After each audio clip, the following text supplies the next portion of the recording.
प्रधानमंत्री नरेंद्र मोदी ने जैसे ही अपने कैबिनेट के साथ शपथ लिया और विभागों का बंटवारा हुआ, उसके साथ ही एक विवाद भी जन्म लेता दिखाई दिया। विवाद एचआरडी मिनिस्ट्री यानी मानव संसाधन मंत्रालय को लेकर शुरू हुआ। मानव संसाधन मंत्री हैं स्मृति ईरानी। स्मृति ईरानी सबसे कम उम्र की कैबिनेट मंत्री हैं फिलहाल इस मौजूदा कैबिनेट में। लेकिन यहां बात उम्र की नहीं थी, बात यहां पर शिक्षण योग्यता की शुरू हुई। जो शिक्षा मंत्रालय की अगुवाई करता हुआ व्यक्ति दिखाई दे, अगर उसके हलफनामे में गड़बड़ी दिखे तो ये बात अपने आप में आगे बढ़ती दिखाई देती है। और इस बात को सबसे सामने पहले किसने रखा? सबसे पहले मधु कीश्वर, जो कि एक पत्रकार भी हैं, उन्होंने इस पूरे मामले को सामने रखा। बहुत बड़े पैमाने पर मोदी समर्थन में ये आगे रही, लेकिन अपनी ट्वीट के जरिए इन्होंने स्मृति ईरानी की कलई खोलनी शुरू की, सवाल उठाने शुरू किए कि शिक्षा मंत्री के पद पर कोई ऐसा व्यक्ति कैसे बैठा हो सकता है जो खुद 12वीं पास हो। अब जाहिर सी बात है, ये बात अब देश के सामने एक बड़ा मसला बन गया है। हालांकि इसमें कोई मसला है नहीं, ऐसे कई मंत्री रह चुके हैं जिनकी शिक्षण योग्यता बहुत ज्यादा नहीं रही है, बहुत कामयाब मंत्री रहे, लेकिन स्मृति ईरानी का मामला जरा अलग ही है। आइए देखिए एक रिपोर्ट, चर्चा इसके बाद आगे करते हैं। मैं स्मृति ईरानी ने अभी अपने मंत्रालय का काम धाम सही तरीके से संभाला भी नहीं था कि उनके ऊपर सवालों की बौछार शुरू हो गई। विवाद का आगाज हुआ कांग्रेस नेता अजय माकन के एक ट्वीट के साथ। अजय माकन ने मोदी की कैबिनेट पर तंज कसते हुए ट्विटर पर लिखा, क्या कैबिनेट है? मानव संसाधन मंत्री जिनके ऊपर शिक्षा का जिम्मा है वो ग्रेजुएट तक नहीं है। माकन के इस ट्वीट के बाद बीजेपी की तरफ से पलटवार का सिलसिला शुरू हो गया।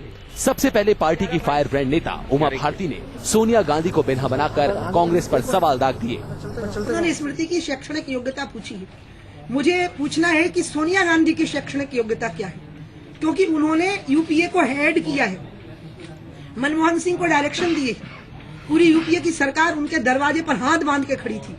तो सोनिया गांधी जिन्होंने यूपीए की सरकार चलाई हो, उनके क्वालिफिकेशंस क्या हैं? पहले कांग्रेस के लोग उनका सर्टिफिकेट दिखाएं कि वो कितनी पढ़ी, कहाँ पढ़ी, किस प्रकार से पढ़ी, पढ़ाई का प्रकार क्या था, इसके बाद वो स्मृति ईरानी के बारे में सवाल कर पाएंगे। बीजेपी नेताओं ने माकन के ट्वीट की तीखे शब्दों में आलोचना की। रस्सी जल गई और बल अभी भी नहीं गया, अभी भी उसी तरह का अहंकार, उसी तरह की अराजकता और उसी तरह के अपशब्द। तो निश्चित तौर से कांग्रेस को इस बात को, बिना मांगी सलाह मेरी यही है कि इस बात को फिर से एक बार सोचे, आत्मचिंतन करें और आत्मचिंतन करने के बाद जनादेश का सम्मान करें। अनर्गल, बेबुनियाद और बेतुके बयानों और बेतुकी बातों से बाज आए। कांग्रेस के पास कुछ कहने के लिए नहीं है और देश की जनता ने जो फैसला दिया है वो शायद कांग्रेस के लोग उसको स्वीकार नहीं कर पा रहे हैं, इसलिए वो ऐसी बातें उठा रहे हैं जिन बातों का कोई अर्थ नहीं है। किसी की शिक्षा क्या है क्या नहीं है, इससे देश का कोई चलाने का मतलब नहीं रहता है। ऐसे ऐसे लोग विद्वान रहे हैं, पर कांग्रेस को अपने गिरेबान में मुंह झांककर देखना चाहिए। उनके नेता लोगों की क्या शिक्षा है ये बताना चाहिए।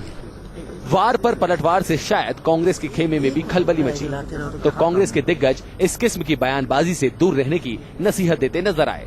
Well, there is a difference between education, intelligence and literacy.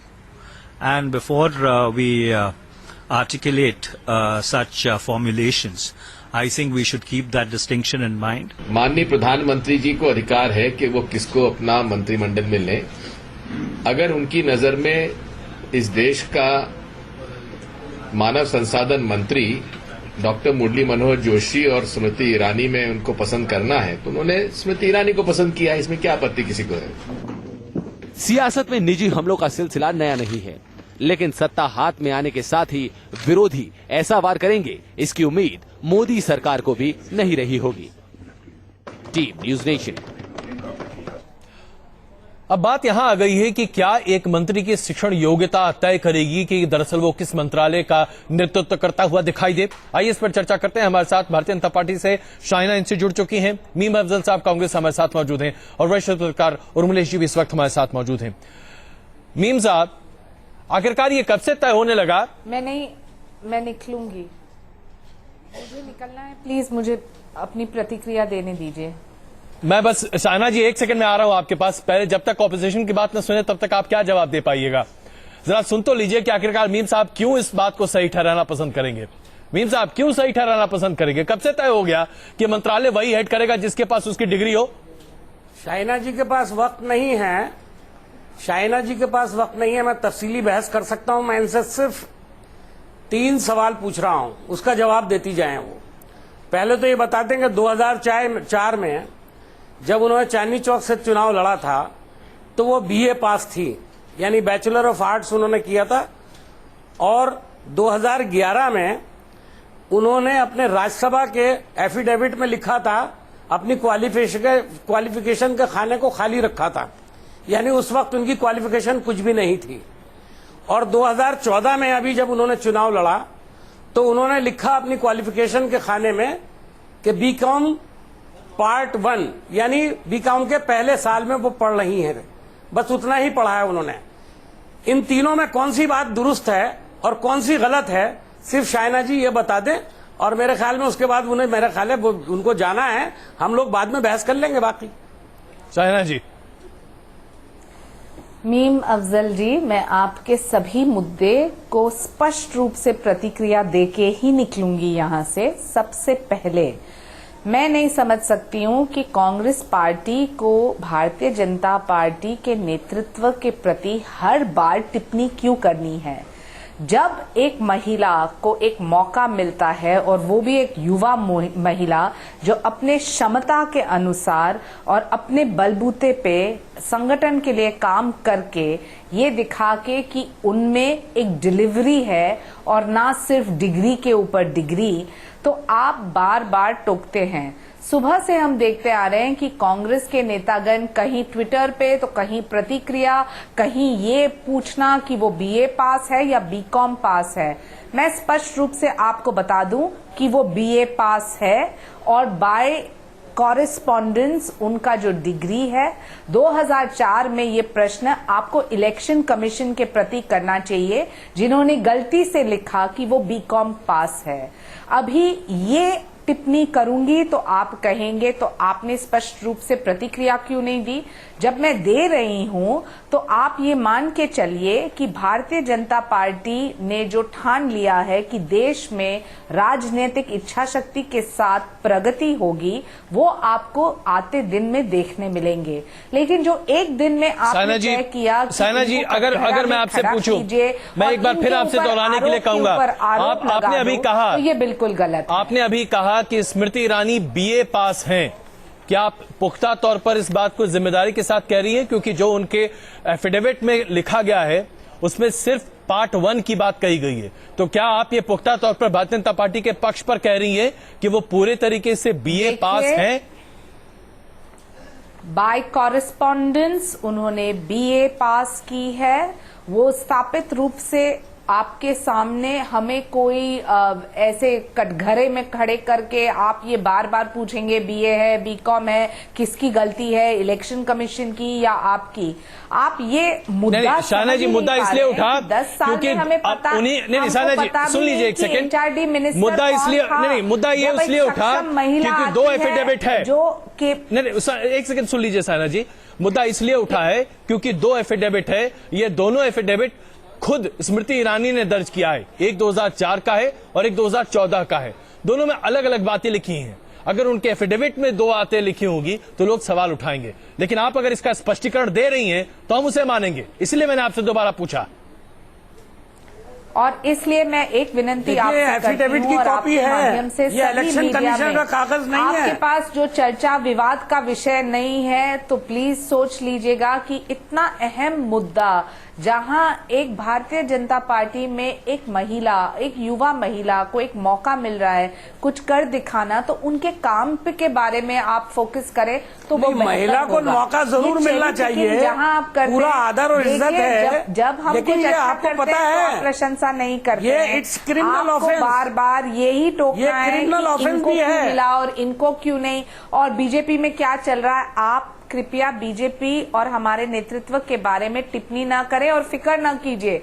आपकी डूबती हुई नैया को किस ढंग से आप वापस, आप हमारे नेतृत्व के बारे में क्या बोलती थी? तो आप उसके ऊपर, शाइना जी, आपके नेता तो स्टेज पर खड़े होकर हमारे नेतृत्व को गाली देने का काम करते थे। हम तो गाली नहीं दे रहे हैं, सिर्फ सवाल पूछ रहे हैं आपसे। हम नकारात्मक राजनीति नहीं करते हैं, सकारात्मक रूप से हमारे पास एक विजन प्लान है जो अच्छा, अब नकारात्मक हो गई वो राजनीति। आज के दिन ही किया है, आज के दिन यही विजन प्लान है आपका। हमने स्थापित ये क्रिमिनल ऑफेंस है, ये विजन प्लान नहीं है। This is called criminal offence. GST को लेके अरुण जी का जो बयान है, इसके ऊपर आप फोकस कीजिएगा कि सरकार क्या कर रही है और क्या कर दिखाना चाहती है। मेरी विनंती यही है। धन्यवाद। अरे अभी तो 2 दिन हुए हैं, आपके नए नए भांडे फूटने लगे, आप क्या करोगे मेरे ख्याल में? चलिए, ऐसा लगता है कि उनके पास समय की कमी थी मीम साहब, वो इस चर्चा में फिलहाल अब हमारे साथ नहीं है। लेकिन एक पुख्ता बात तो उन्होंने कही जो कि साइना एनसी कह रही हैं। भारतीय जनता पार्टी का ये पक्ष है कि स्मृति ईरानी बीए पास हैं। अब ये दरअसल माना जाए तो चौथा डायमेंशन है इस पूरे विवाद में कि वो बीकॉम पास हैं, बीए पास हैं, 12th पास हैं। लेकिन अब भारतीय जनता पार्टी की तरफ से ये बयान स्पष्ट तौर पर है कि स्मृति ईरानी बीए पास हैं। चलिए इस चर्चा को जरा और आगे बढ़ाते हैं मीर साहब। लेकिन सवाल यहां पर यह है कि बीए पास हो, 12th पास हो, उन्हें मंत्रालय दे दिया गया है। क्या इस पर भी इस तरह की टिप्पणी होनी चाहिए कि शिक्षा मंत्री क्या वाकई में 12th पास हो? कांग्रेस के नेता जब इस तरह की टिप्पणी करते हैं तो जरा ठीक नहीं लगता है। क्या कहेंगे आप? देखिए अजय जी, बात यह है कि ये बात आपको शायद किसी और मिनिस्ट्री के बारे में हम कहते तो ये सवाल आप उठा सकते थे। ये एक ऐसी मिनिस्ट्री है जिसके अंडर में कितने आईआईएम चलते हैं, कितनी यूनिवर्सिटीज चलती हैं, मिलियंस ऑफ कॉलेजेस और इंस्टीट्यूशंस चलते हैं। ये खालिसतन एक ऐसी मिनिस्ट्री है जहां पर मौलाना आजाद से लेकर के सिद्धार्थ शंकर रे और न जाने कितने लोग, इवन मुरली मनोहर जोशी जी, कपिल सिब्बल साहब और उससे पहले वीपी सिंह साहब रहे, नरसिम्हा राव जी रहे, ऐसे बड़े-बड़े विद्वान लोगों ने इस मिनिस्ट्री में काम किया है। हमारे देश के प्रधानमंत्री भी ऐसे रहे जो ग्रेजुएट नहीं रहे मीम साहब। तो आप ईमानदारी से, मैं आपसे एक बात मीम साहब देखिए, ये जरा ज्यादती है, बुरा मत मानिएगा, लेकिन ये जरा ज्यादती है। संजीदगी के इस देश के प्रधानमंत्री ऐसे रहे हैं जो ग्रेजुएट नहीं है। नहीं, ये बिल्कुल बताइए, उसमें फिर क्या करेंगे? देश का नेता, प्रधानमंत्री ग्रेजुएट ना हो, ये तो हमारे देश में हो चुका है, इसमें नया क्या है? नहीं, देखिए मैं आपको ही कह रहा हूं, हमने कोई इसके अंदर हमारा कहना सिर्फ ये है कि ये बहुत सीरियस थॉट है। स्मृति ईरानी जी से हमारा कोई जाति किस्म का ये नहीं कहना चाहिए। एक महिला है, हम पूरे इज्जत के साथ उनसे बात की है। आज मैंने सुबह भी बाइट किया, मैंने कहा हमारा उनसे, हम उनका रिस्पेक्ट करते हैं। वो एक बहुत अच्छी आर्टिस्ट नहीं है जी, उनको एक अवामी तौर पर मकबूलियत हासिल है, लेकिन उन्होंने बीए में दाखिला लिया। 1 साल उन्होंने पढ़ा या नहीं पढ़ा हमें नहीं मालूम, लेकिन वो अपना कोर्स कंप्लीट ना करके दूसरी तरफ कैरियर बनाने चली गई। उनके लिए बात तो अहम हो सकती है और इसमें कोई बुराई भी नहीं है। हमारा कहना यह है कि जिस आदमी की दिलचस्पी लिखने पढ़ने में कभी नहीं रही है और उन्होंने अपने आचरण से इसको साबित किया है, आप उसको पूरे देश की तालीम का जिम्मेदार बना रहे हैं, तो ये सोचने वाला सवाल तो है। जी, आपकी टिप्पणी क्या होगी? और हमने कोई डिमांड नहीं की थी। मैं थोड़ा यहाँ, और अब इसके बाद ये बात पता लग रही है कि उन्होंने मिसगाइड किया है। उमरेश जी, मैं थोड़ा सा अलग व्यू रखता हूँ इस पर, इसके बावजूद कि गलत एफिडेविट दिए हैं, ये तो जुर्म है।